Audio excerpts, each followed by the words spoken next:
স্বার্থপর মানুষকে তুমি কখনো বোঝাতে পারবে না যে সেই মানুষটা স্বার্থপর। উল্টো তারাই তোমাকে প্রমাণ করে দেবে যে তুমি স্বার্থপর। জীবন কারোর জন্য থেমে থাকে না। জীবনকে কারোর জন্য থামিয়ে রাখাটা হলো সব থেকে বড় বোকামি।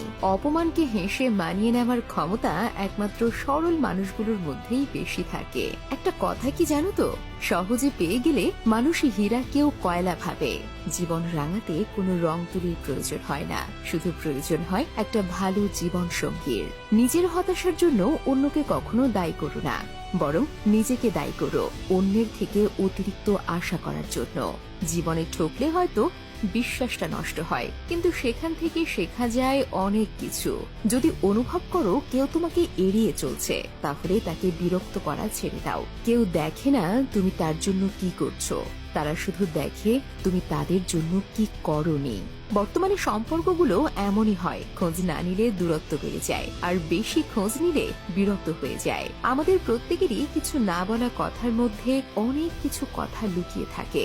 জীবনটা খুব কঠিন, আর তার চেয়েও বেশি কঠিন মানুষের মন বোঝা। কারণ মানুষ যে মন দিয়ে আপন করে নেয়, আবার সেই মন দিয়েই দূরে সরিয়ে দেয়। শিক্ষা যদি মানুষের দরজা হয়, তাহলে আচরণ সেই দরজার চাবি।